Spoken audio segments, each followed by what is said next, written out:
De la Iglesia Hispana de Wetherill Park en Sydney, que nos estáis viendo en directo a través de esta página, y a los que nos veis con posterioridad en nuestra página web o en nuestro canal de YouTube, sed todos muy bienvenidos. En la reflexión anterior llegábamos a la conclusión diciendo que cuando reconozcamos nuestros errores y los confesemos, deseando vivir una vida confiando en Dios y en sus promesas, el mensaje de Jesús cambiará nuestra vida y empezaremos a disfrutar el mismo gozo que sintió Zaqueo, el gozo de ser salvo. Pero entonces se nos plantean una serie de preguntas. ¿Cómo podemos vivir una vida en la que confiemos en Dios y en sus promesas? ¿Cómo podemos empezar a confiar en Dios? ¿Qué debemos hacer para ello? ¿Debemos pedirle algo en concreto para iniciar un cambio en nuestra vida? ¿Qué podemos pedirle para empezar a confiar en Él? Pide un deseo, le dijo una chica a otra aquella noche en el campamento de verano, cuando vio pasar una estrella fugaz. Lanza una moneda hacia atrás por encima de tu hombro y pide un deseo, le dijo alguien a su novia sentados a espaldas a la famosa Fontana di Trevi en Roma. El día de tu cumpleaños, antes de soplar las velas, alguien grita, cierra los ojos y pide un deseo. ¿Qué deseo queremos que se cumpla hoy? ¿Qué podemos pedir? ¿Estamos limitados a tan solo un deseo? Y lo que es más importante, ¿a quién se lo vamos a pedir? Los cristianos afirmamos que el propietario de todo lo que existe es Dios, por tanto, debería ser a Él a quien pidiéramos algo. Pero, ¿es cierto que para empezar a confiar en Dios necesitamos que Él nos conceda aquello que le pedimos? ¿Confiaremos entonces en Dios solo mientras nos conceda aquello que le hemos pedido? ¿Estamos seguros de que no nos estamos confundiendo o estamos confundiendo a Dios con el genio de Aladín que incluso está limitado a solo 3 deseos? Si la Biblia afirma que Dios desea lo mejor para nosotros, ¿significa esto que Él está dispuesto a concedernos todo lo que le pidamos? ¿Qué le has pedido a Dios últimamente? ¿Lo de siempre? ¿Más de lo mismo? ¿Más fe, más amor, más comprensión, más sinceridad, más comunicación, más transparencia, más oportunidades? Todo ello está bien, pero son pedidos demasiado generales. ¿Eso es lo que debemos pedir hoy? ¿Es eso lo que necesitamos realmente ahora? ¿O debiéramos ser más concretos, más específicos? Por otra parte, ¿cómo podemos saber si lo que pedimos es lo que nos conviene? Sabemos que los caminos de Dios no son nuestros caminos, pero ¿cómo podemos saber cuándo coinciden? ¿Cómo saber si aquello que le estoy pidiendo a Dios me conviene o no me conviene? A todas estas preguntas hay que añadir las siguientes. ¿Por qué a veces recibimos de Dios aquello que no hemos pedido? ¿O es que quizás no es Dios el que nos lo envía? ¿Será que no obtenemos lo que deseamos porque no lo pedimos? Y si aún pidiéndolo no lo recibimos, ¿es porque lo pedimos mal? La carta de Santiago nos dice en el capítulo 4, versículo 3, que pedís y no recibís, porque pedís mal, para gastar en vuestros caprichos. ¿Pedimos a Dios para beneficiarnos solo nosotros? ¿O buscamos beneficiar primeramente a los demás? El texto que nos servirá de base para nuestra reflexión se encuentra en la primera carta de Juan, capítulo 3, versículos 21 al 23. Amados, si nuestro corazón no nos reprende, confianza tenemos en Dios, y cualquier cosa que pidamos, la recibiremos de Él, porque guardamos sus mandamientos y hacemos las cosas que son agradables delante de Él. Y este es su mandamiento, que creamos en el nombre de su Hijo Jesucristo, y nos amemos unos a otros, tal y como nos lo ha mandado. En otras palabras, si nuestros corazones y mentes han sido restaurados por Él, y ya no nos culpabilizan, confiaremos en Dios, seguiremos su propuesta y haremos las cosas que le agradan. Y esta es la propuesta: valorar, apreciar y confiar en Jesús, ser como Él y amarse unos a otros. Juan dice que cualquier cosa que pidamos la recibiremos de Él, pero el texto mismo nos explica cuál es la causa para que recibamos cualquier cosa que pidamos. Dice el texto, porque seguimos sus recomendaciones y hacemos las cosas que le agradan. Algunos leen esto y piensan, mira, ves, Dios nos pone condiciones para recibir lo que pedimos, igual que nuestros padres nos decían que tendríamos postre si nos comíamos las verduras. Pero esto no es cierto. No es lo que dice el texto, sino justamente lo contrario. Dice porque seguimos, no dice si seguimos, no es una condición, es una consecuencia. Ahí está el secreto.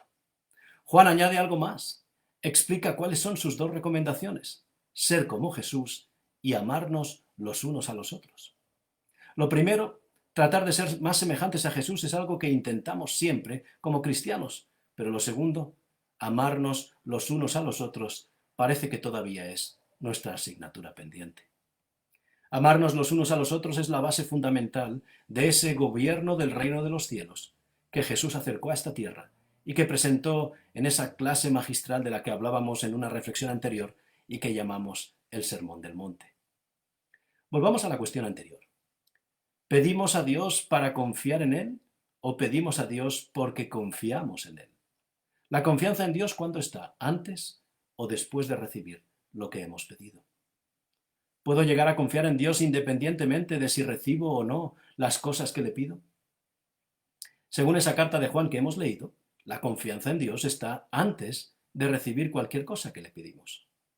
Es decir, no se adquiere confianza en Dios porque recibimos lo que pedimos, sino que porque confiamos en Él, le pedimos cualquier cosa a Él, porque seguimos sus recomendaciones y hacemos las cosas que le agradan. Juan nos está diciendo que la confianza precede a la petición, y esa confianza en Dios solo se ejercita al cumplir su voluntad y hacer las cosas que son agradables delante de Él. Por tanto, la confianza que depositamos en Dios no se basa en el tanto por ciento de las respuestas favorables a mis peticiones. Pero, ¿cómo debemos pedirle a Dios? ¿Cerrando los ojos, frotando la lámpara y esperando que se produzca el milagro? ¿O confiando plenamente en Él, a pesar de que no suceda nada? La visión del ser humano, incluso de su propia vida, es limitada, porque no conocemos el futuro, podemos intuirlo, pero nada más. Creemos que lo que pedimos a Dios nos conviene y fervientemente oramos a Él pensando que las cosas que le pedimos son dignas y pertinentes para la realidad que vivimos. Pero la verdad es que debiéramos dar gracias a Dios porque se preocupa de nuestro bienestar, no concediéndonos peticiones que no nos convienen y que podrían ser muy perjudiciales para nosotros y para nuestro futuro. La verdad es que nuestro mayor problema aparece cuando, a pesar de que Dios nos muestra más tarde la falta de idoneidad de aquella nuestra petición, nosotros seguimos empeñados en no confiar en Él. Seguimos empeñados en pensar que nosotros somos los que sabemos mucho mejor lo que nos conviene y lo que no. Yo os pregunto, ¿podremos así aprender de nuestros errores? Demasiados primeros de año hemos pedido a Dios lo que deseábamos o lo que creíamos mejor para nosotros, pero realmente no confiábamos en que Él nos lo diera. Dios siempre responde a nuestros pedidos, siempre. Otra cosa es que nosotros queramos aceptar su respuesta. A veces responde de manera inmediata. Otras veces nos dice, todavía no. Otras, ahora no es el momento. Y otras responde con un silencio, para que reflexionemos acerca de nuestra petición, o simplemente para que entendamos que lo que hemos pedido no nos conviene.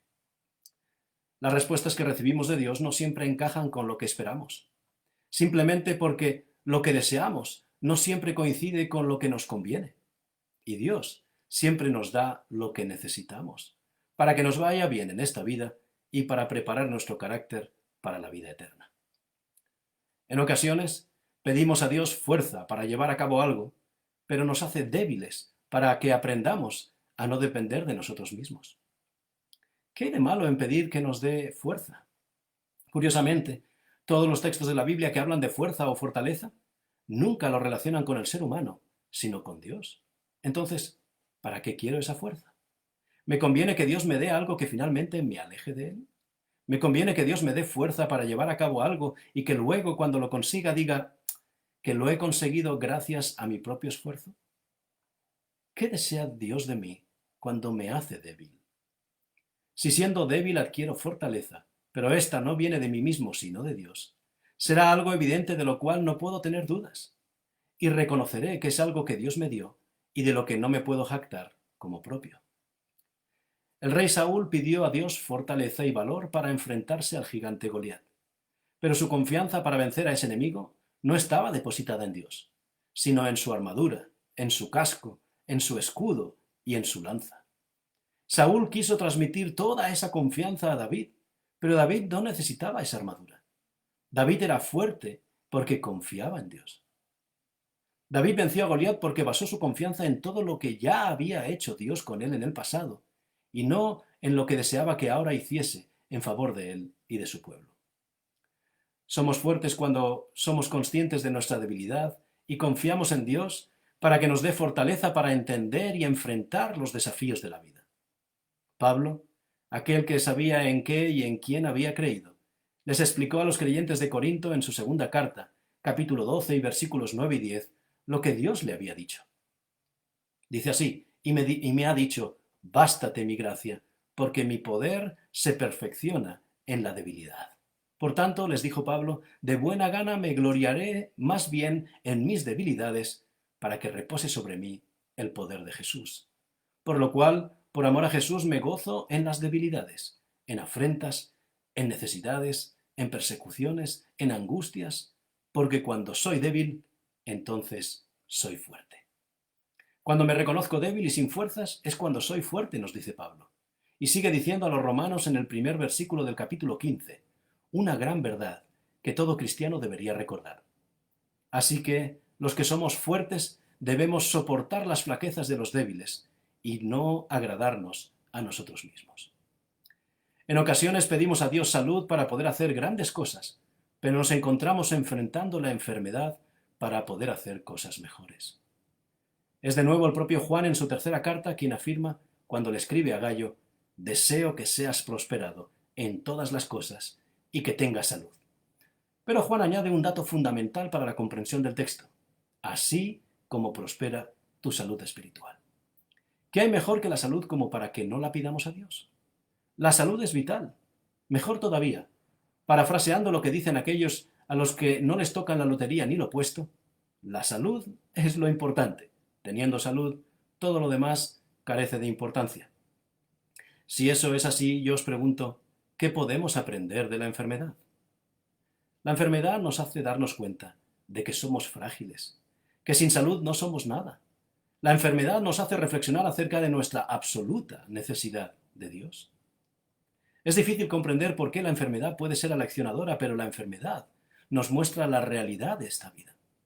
La enfermedad nos hace ser más dependientes de Dios porque nos lleva a reconocer que tenemos límites en nuestra vida. O sería mejor decir, en la vida que Dios nos ha dado. La salud física solo tiene valor cuando, tal y como afirma Juan, viene acompañada de una prosperidad en nuestra salud espiritual, en nuestra relación con Dios. ¿Para qué quiero una salud que me va a separar de Dios? Bienvenida será toda enfermedad que me haga entender que necesito a Dios más que nunca. ¿Cuántas y cuántas personas han iniciado una relación con Dios cuando luchaban para entender una enfermedad que sufrían? Deseamos salud y vivimos enfermos, porque pensamos que la salud nos ayuda a realizar grandes cosas por nosotros mismos. Esta salud tiene mala cura. La salud que me hace apartarme de Dios es una enfermedad, y lo peor de todo es que es muy contagiosa. En cambio, Dios desea que sigamos confiando en Él, sea enfermos o en plena salud. Pedimos salud porque pensamos que difícilmente Dios puede querer la enfermedad del ser humano. Y es cierto, pero ¿y si la enfermedad me está preparando para superar desafíos mayores en mi vida? Dios es el único que conoce el futuro. Además, la confianza en Dios no debe depender de si mi amigo, mi hermana o mi padre recuperan la salud. La confianza está antes. Ella es la que nos hace arrodillarnos ante Dios, pidiéndole que les conceda la salud física si ella va acompañada de salud espiritual.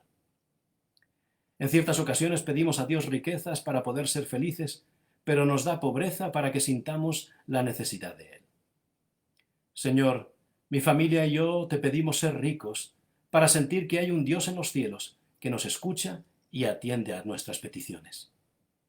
Yo sé que nadie ha pedido algo así a Dios. Quizás no de esta forma tan literal, pero no nos engañemos, el trasfondo es el mismo. Quiero vivir bien aquí porque tú eres un Dios bueno que ama a sus hijos y deseas lo mejor para ellos. Pero también quiero estar allí en esa tierra nueva de la que hablaste, para sentir que me amas, a pesar de mis riquezas. Lo cierto es que hay gente que es tan pobre, que lo único que tiene es dinero. Y el problema está en que queremos llegar a pensar que las riquezas nos hacen felices, que son necesarias y que Dios es un Dios justo que da a cada uno conforme a sus propios esfuerzos, y nos estamos equivocando. La pobreza nos hace ser más necesitados. Y me diréis, claro, cuanto más pobre, más necesitado. La verdad es que la pobreza, ya sea económica o espiritual, nos hace reflexionar, nos hace dar media vuelta y recordar que la felicidad no se adquiere por el camino del Dios que nos concede 3 deseos. Somos sabios cuando nos apartamos de aquello que otros desean y no necesitan. Somos sabios cuando nos acercamos cada día a Dios porque tenemos necesidad de Él, porque somos pobres en su amor y queremos enriquecer nuestro corazón para compartir ese amor. Así podemos hacer ricos a los demás. Aquellos que tienen muchas riquezas creen que no necesitan nada más, pero olvidan que la felicidad no se halla en la acumulación de riquezas, tal y como vimos en la experiencia de Zaqueo. El gozo, que es mucho más gratificante y duradero que la felicidad, se halla cuando uno descubre que lo mejor que tiene en esta vida es su relación con Dios. Y eso sí que es verdadera riqueza, porque es la única riqueza que llena nuestro vacío interior. Jesús afirmó, dichosos los pobres en espíritu. Pero ¿por qué no dijo, dichosos los ricos en espíritu? Porque solo reconocemos que necesitamos cuando no tenemos nada. Si siento que soy pobre en lo espiritual, le pediré a Dios que aumente mi confianza en Él. Le pediré nacer de nuevo. Le pediré nacer a lo espiritual. La confianza precede a la petición. Confiamos que Dios es el único que puede sacarnos de la pobreza espiritual y por eso le pedimos a Él. Pero cuando le decimos a Dios, confiaré en ti si aumentas mi pobreza espiritual, ya no estamos hablando el mismo lenguaje. Recordemos que la confianza no depende del mañana, sino del ayer. En otras ocasiones pedimos a Dios éxito y fama para tener la alabanza de los hombres, pero nos da fracaso y humildad para poder sentir la necesidad de Él. ¿Qué ganamos con la fama y la alabanza de los hombres? El problema es que el ser humano tiende a la autosuficiencia. Cree que no necesita la ayuda de nadie. Ya desde bien pequeño desea hacer las cosas por sí solo, y cuando de mayor alcanza el éxito y la fama, lógicamente lo atribuye a su buena gestión. Pero, ¿qué ocurre cuando aparece el fracaso y la humillación? Ahora la culpa ya no es nuestra, es de los demás. ¿Qué me planteo en mi vida para este 2020? Perdón, la pregunta está mal hecha. Lo correcto es preguntarnos, ¿qué plan tiene Dios para mí en este 2020? Es decir, ¿es mi prioridad en la vida alcanzar la fama y el éxito y así recibir la aprobación y el aplauso de la gente? ¿O por el contrario necesito descubrir y reconocer que Dios puede tener otros planes para mi vida que son, a la larga, mucho mejores para mí? Solo cuando los discípulos reconocieron con humildad que nada tenían, es cuando el milagro se hizo realidad. Sansón buscó la fama, el éxito y la alabanza de los hombres, pero Dios tenía otros planes mucho mejores para él y para su vida.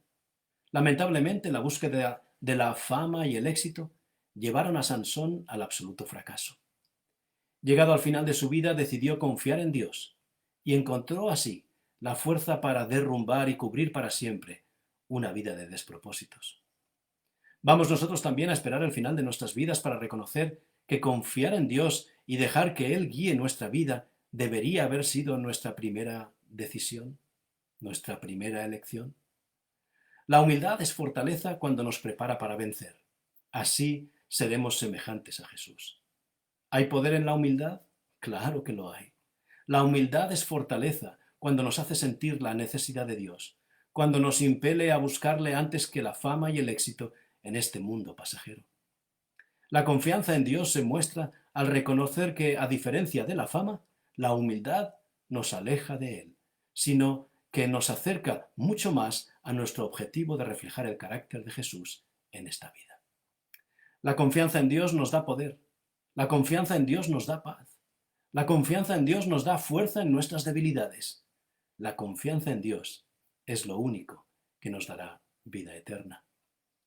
Finalmente pedimos a Dios todas las cosas para gozar de la vida, pero Él nos da la vida para gozar de todas las cosas.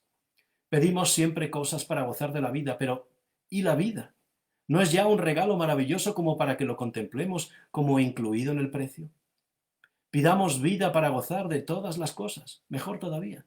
Pidamos vida eterna para en su día gozar de todas las cosas eternamente. Dios nos ha dado la vida, la tuya y la mía, pero ¿qué estamos haciendo en ella? ¿Te has preguntado alguna vez por qué Dios te ha dado la vida? ¿Para qué le pedimos lo material? Él nos da la vida para que gocemos de lo que Él nos ha preparado y para que confiemos en Él. Confiemos en Dios porque Él nos ha dado la vida. Y ahora, hablemos de todo lo demás. En nuestro erróneo orden de prioridades, siempre tendemos a pedir cosas materiales que quizás no nos convienen, en vez de pedir de nacer de nuevo, de pedir un cambio, de buscar a Dios y su justicia en primer lugar. Hace falta recordar que, tal y como dice la Biblia, que todas las demás cosas nos serán añadidas. Durante este extraño 2020, durante este periodo de aislamiento, estoy seguro que hemos pedido muchas cosas a Dios. Unas importantes, otras urgentes y otras para ver si cuela. Pero yo os pregunto, ¿habéis recibido todo lo que pedisteis? ¿Se ha resentido nuestra confianza en Dios por no haber recibido aquello que le pedimos?